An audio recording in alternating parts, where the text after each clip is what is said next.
Nunca olvidaré la noche en que descubrí que el hombre con el que compartí 11 años de mi vida no era quien yo creía. No fue una llamada anónima, ni un mensaje extraño en su teléfono. Fue algo mucho peor. Fue la sonrisa de mi mejor amiga.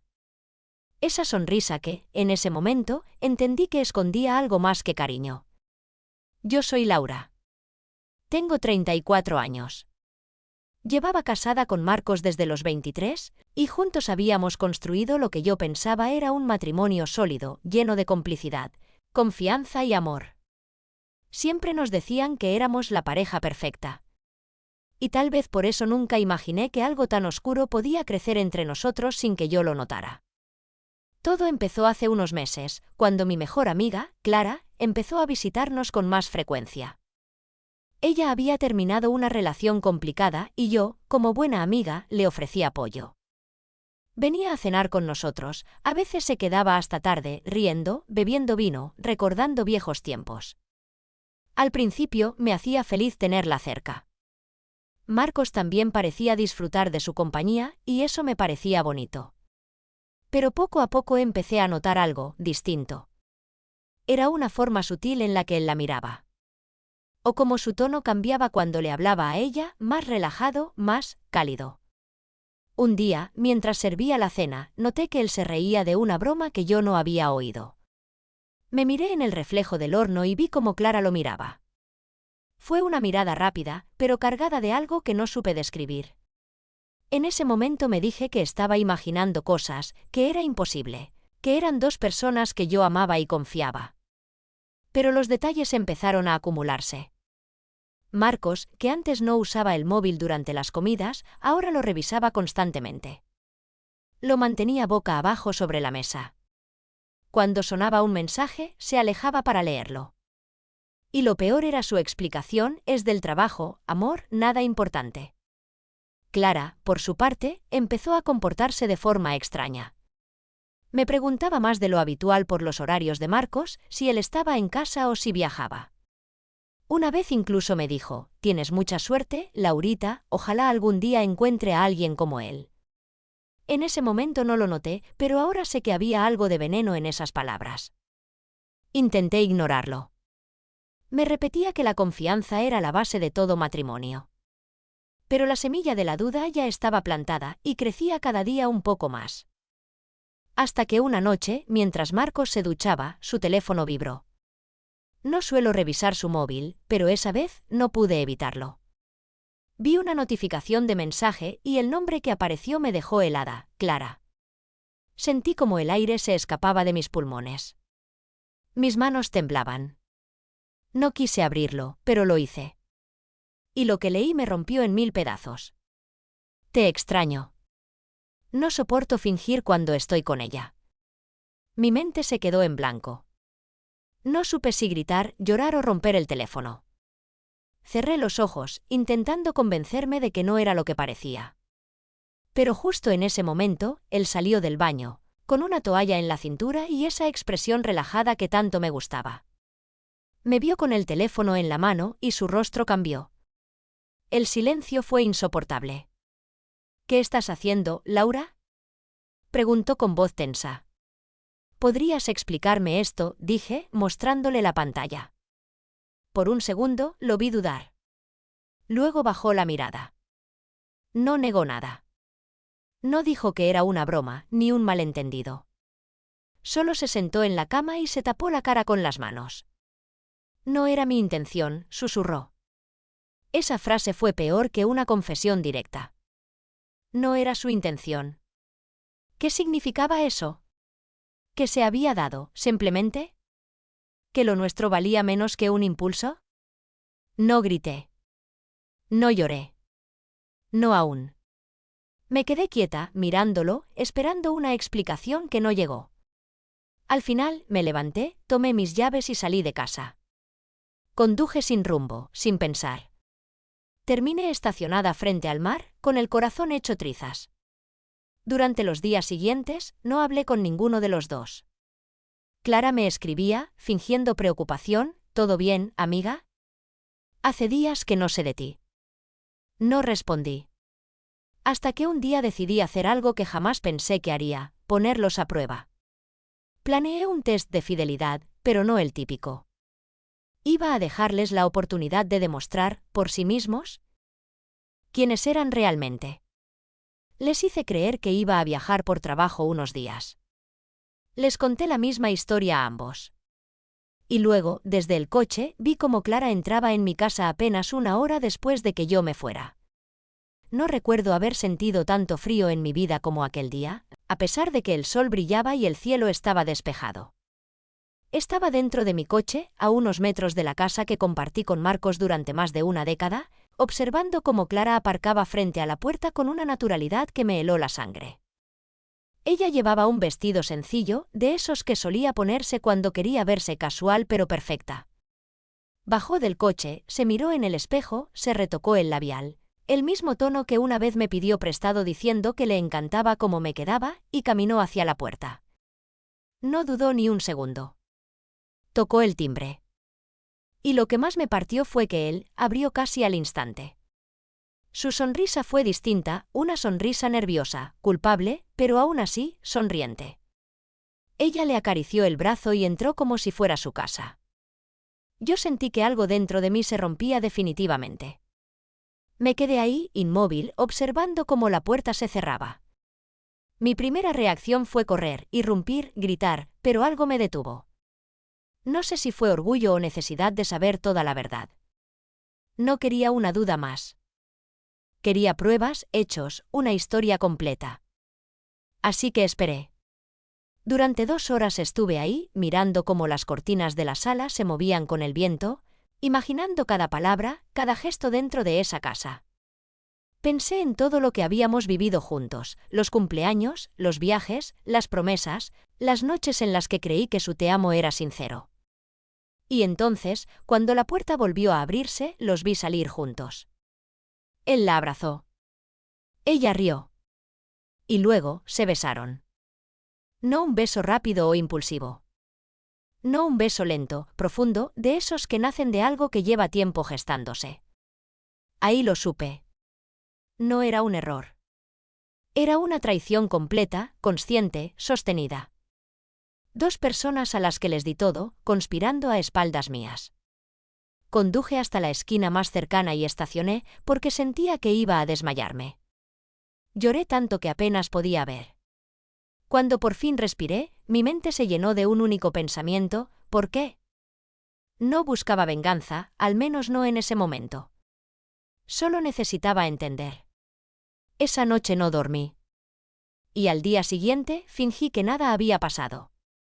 Les dejé espacio, tiempo para que siguieran creyendo que me engañaban. Cada palabra que decían, cada gesto, lo observaba con otros ojos. Marcos me mandaba mensajes dulces, fingiendo amor. Clara me escribía, preguntando cuándo volvería. La hipocresía me resultaba casi artística. Así que decidí jugar su propio juego. El fin de semana siguiente, organicé una cena en casa. Les dije que quería verlos a ambos, que había algo que contarles. Ellos aceptaron sin dudar. Cuando llegaron, los recibí con una sonrisa que debía parecer auténtica, porque ninguno sospechó nada. Clara trajo vino. Marcos me besó en la mejilla. Y durante las primeras horas, todo parecía normal. Pero la tensión se sentía. Había algo en la forma en que se miraban cuando creían que yo no notaba, en la manera en que sus risas se apagaban cuando yo entraba en la habitación. A mitad de la cena, me levanté y dije, voy a servir el postre. Entré a la cocina, donde ya tenía todo preparado. 2 copas de vino. Pero en una de ellas, vertí unas gotas de tinta invisible, una sustancia inocua que solo reaccionaba al calor y dejaba una mancha azulada. Un truco que aprendí en la universidad para experimentos. La idea era simple: cuando tocaran la copa, dejarían rastro. Y yo sabría quién la había tocado. Regresé a la mesa con mi mejor sonrisa, como si nada. Charlamos, reímos, fingimos. Y cuando finalmente terminé el postre, dije, voy al baño, no tarden en comer, está delicioso.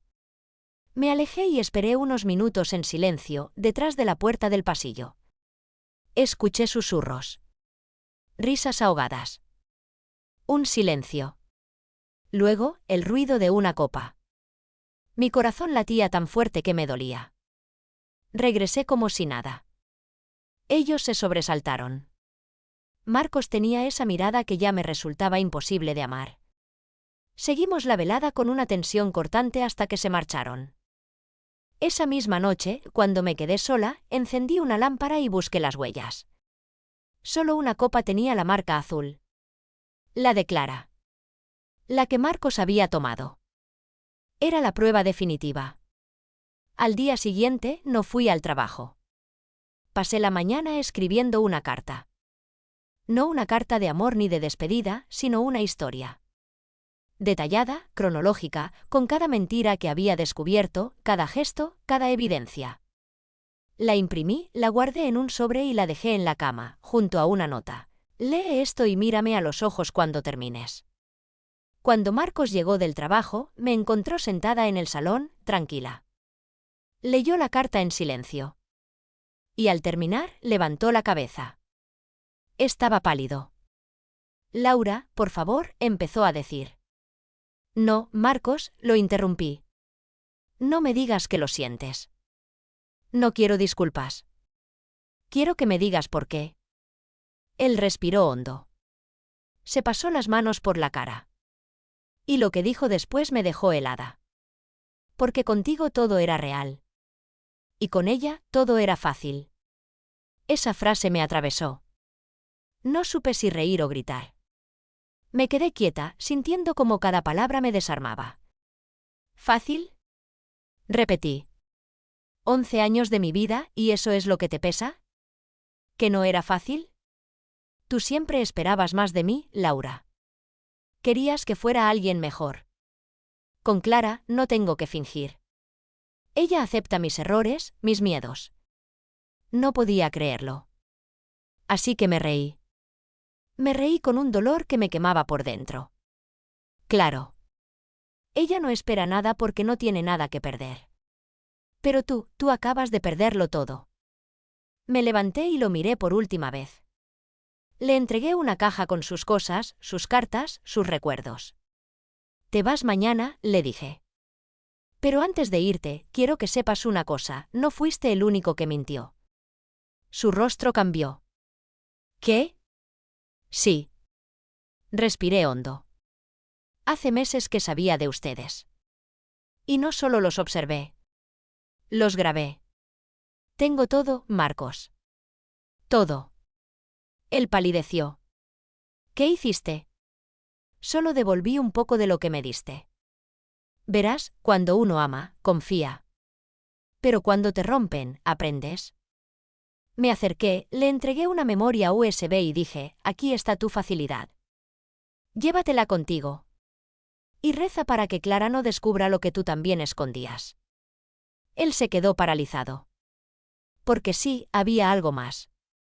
Algo que él no sabía que yo sabía. Él se quedó de pie, con la memoria USB en la mano, mirándome como si no entendiera del todo lo que acababa de pasar. Su respiración era agitada, casi desesperada. No sabía si temía perderme o temía lo que pudiera haber dentro de ese pequeño dispositivo. Me dio la espalda, caminó hacia la ventana y se quedó en silencio unos segundos antes de decir, sin mirarme, ¿qué es esto, Laura? ¿Qué hay ahí? Yo crucé los brazos y me apoyé en el respaldo del sillón, con una calma que me sorprendía incluso a mí. La verdad, respondí. Pero no la que tú crees. Él se giró, confundido, y pude ver en su mirada la mezcla de miedo y curiosidad. ¿Qué hiciste? Repitió, casi en un susurro. Lo mismo que tú, contesté. Fingí. Pero lo hice mejor. Y entonces lo vi temblar. Porque por primera vez, Marcos entendió que ya no tenía el control. Que no era él quien manejaba la situación, sino yo. Me senté frente a él, con la mirada fija en sus ojos, y le conté todo. Le conté cómo descubrí sus mensajes, cómo lo observé con Clara, cómo lo dejé creer que me engañaba en silencio mientras yo lo observaba desde el coche. Le conté cómo organicé aquella cena, cómo marqué la copa, cómo recopilé cada detalle, cada mentira, cada palabra vacía. Pero luego añadí algo que no esperaba. ¿Recuerdas tu proyecto secreto del trabajo? Pregunté con una media sonrisa. Él asintió con la cabeza, confundido. Pues resulta que no era tan secreto, dije. ¿Sabías que Clara trabaja para la misma empresa, pero en otra sucursal? Lo vi parpadear, intentando asimilar. Ella no te buscó por amor, Marcos. Te buscó por información. Tu propio jefe lo sospechaba, pero no tenía pruebas. Y claro, ¿quién mejor que la mejor amiga de tu esposa para acercarse a ti sin levantar sospechas? Se quedó helado. No pronunció palabra, pero el miedo se dibujó en su rostro como un mapa. Mientras tú creías que estabas viviendo una aventura emocionante, ella te sacaba datos, documentos, nombres, correos. ¿Y cuando me enteré? No te delaté. No por ti, sino porque quería ver hasta dónde podían llegar. Me levanté, caminé hasta la mesa y tomé el USB. Lo levanté frente a él y añadí, aquí está todo. Los mensajes, las fotos, los correos, incluso los archivos que ella te hizo enviarle. ¿Sabes qué es lo más irónico? Que mientras tú me mentías a mí, ella te mentía a ti. Él se dejó caer en el sillón, con la cabeza entre las manos. No podía ni mirarme. No, no puede ser, murmuró. Ella no. ¿No qué? Interrumpí. ¿No sería capaz? ¿Cómo tú no lo fuiste conmigo? Se levantó bruscamente, caminó de un lado a otro, desesperado. Laura, tienes que darme eso. Tengo que arreglarlo, no sabes lo que podría pasar si alguien lo ve. Ah, sí lo sé, dije en voz baja.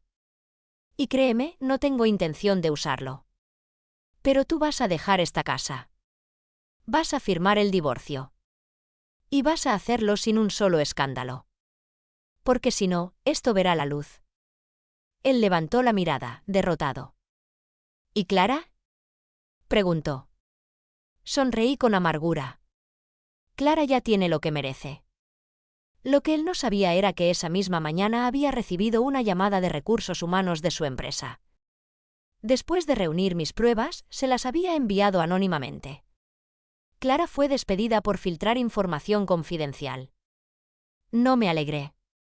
No fue venganza. Fue justicia. Durante los días siguientes, Marcos se quedó en un hotel. Firmó los papeles sin resistencia, sin palabras.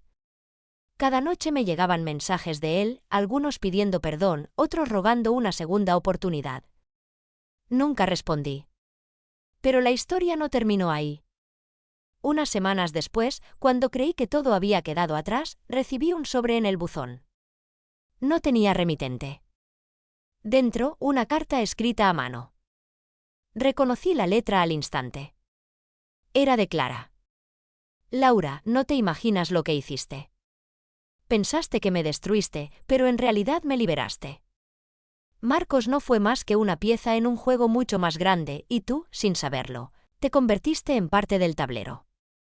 Hay cosas que no entiendes, y cuando las descubras, ya será tarde.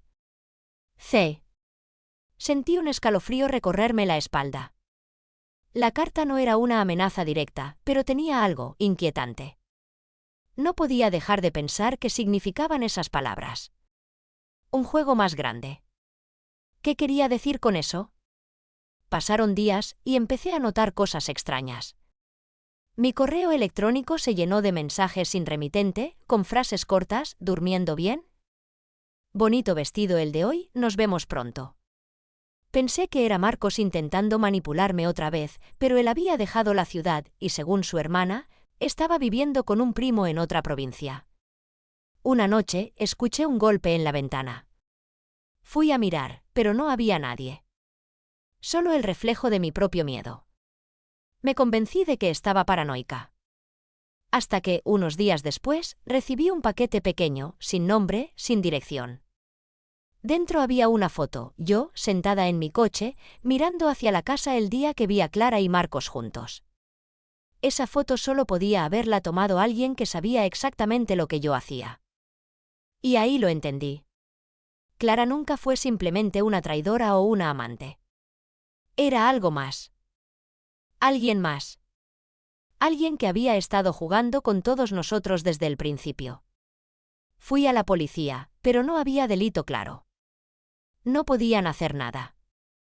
Así que decidí ir más allá. Revisé mis viejos mensajes con Clara y en varios de ellos encontré una serie de números aparentemente al azar. Cuando los puse juntos, descubrí que eran coordenadas. Las busqué en el mapa, una dirección a las afueras de la ciudad, un edificio abandonado donde antes funcionaba una empresa de consultoría. Fui hasta allí. No sé por qué lo hice, tal vez porque necesitaba respuestas. Dentro, encontré cajas llenas de documentos, carpetas, incluso algunas fotos de Marcos y de otros hombres, todos vinculados a la misma empresa. Y en una de las paredes, garabateado con marcador negro, había una frase: «La verdad es un arma, pero solo sirve si sabes cuándo disparar». Volví a casa con la sensación de que había abierto una puerta que no debía. Desde entonces, no volví a saber de Clara. Ni una llamada, ni una carta más. Desapareció. A veces pienso que todo terminó ahí. Que lo mío con Marcos fue solo una historia triste. Una más entre tantas. Pero otras veces, cuando camino por la calle y siento una mirada detrás de mí, o cuando encuentro un sobre sin nombre en el buzón, me pregunto si de verdad todo terminó. Y entonces me doy cuenta de que hay heridas que no cierran, porque nunca se trató solo de amor o traición. Se trató de control, de poder, de ver hasta dónde puede llegar una mentira antes de destruirlo todo. Y aquí estoy, contándote esto, aún intentando entender en qué momento perdí la noción de quién era la víctima y quién el verdugo. Porque si lo pienso bien, tal vez Clara no era la única que jugaba.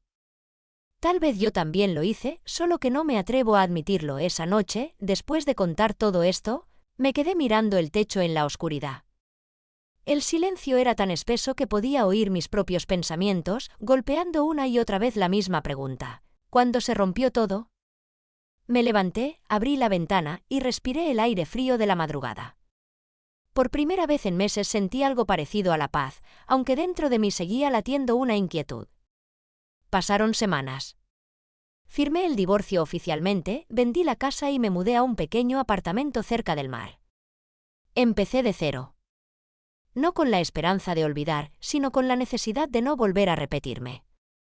Guardé el USB, las pruebas, las cartas y las fotos en una caja metálica, la sellé y la escondí en un lugar donde nadie la encontraría. Quise dejar atrás el pasado. Pero el pasado no se deja enterrar tan fácil. Una tarde, mientras caminaba por el paseo marítimo, sonó mi teléfono. Era un número desconocido. Dudé, pero contesté. Nadie habló. Solo una respiración al otro lado. Y luego, una voz. Una voz suave, tranquila, femenina. ¿Te acuerdas de lo que te dije, Laura? Era Clara. Sentí el corazón paralizarse. ¿Qué quieres? Pregunté con la voz temblorosa. Nada, solo saber si finalmente aprendiste. ¿Aprendí qué? Que la fidelidad no se prueba, se finge. Hasta que alguien decide dejar de fingir. Y luego colgó. Me quedé ahí, en medio de la calle, con el teléfono aún en la mano, mirando el mar. Y lo peor fue que, por un instante, entendí lo que quería decir. Porque desde que todo esto pasó, no he vuelto a confiar en nadie. Cada sonrisa, cada palabra amable, me suena a mentira. A veces pienso que Clara ganó. No porque me quitara a Marcos, sino porque me robó la parte de mí que aún creía en el amor. Ahora, cuando me miro al espejo, no veo a la mujer ingenua que confiaba ciegamente. Veo a alguien más fuerte, sí, pero también más fría. Tal vez esa sea la verdadera venganza, sobrevivir aunque ya no seas la misma. Y sin embargo, cada vez que suena el teléfono y no reconozco el número, mi corazón se detiene un segundo. Porque en el fondo temo que un día vuelva a escuchar esa voz, recordándome que la traición no termina cuando se descubre, sino cuando se olvida. Y tú, dime, si fueras yo, si hubieras visto a las dos personas que más amabas destruir tu vida con una sonrisa, ¿qué habrías hecho tú?